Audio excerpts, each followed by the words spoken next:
said, this is something no one has seen before because this train actually arrived yesterday. It was, we were very pleased to see that it had arrived yesterday because this was intended all along. A couple of quick things before well, Catherine and I peel off this cover. New generation Rocky Mountain train. There's a brand new seatbelt on it that has been engineered that is completely different. It's not a ratcheting strap. It actually pulls over, and when it locks, and the way that it's set up, depending upon how this has been completed, it has to be engaged before the lap bar will lock.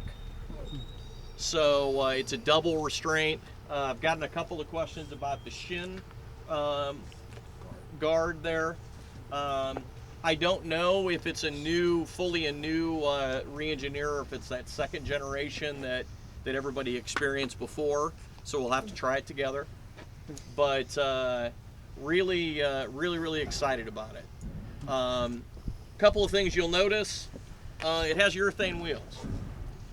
So we're not going steel on steel, we're going urethane on steel. That should quiet the ride and make it even more smooth than it should be just purely by design. Also, because we have a hot rod theme, I think you're going to love the design of this particular train. So without further ado, let's... Hold on, I have to untie. Don't go yet. Hold on. Okay. All right. All right, you tell me when you're ready, Catherine. Okay, I'm ready. All right, let's go. You ready? Yes. All right, go.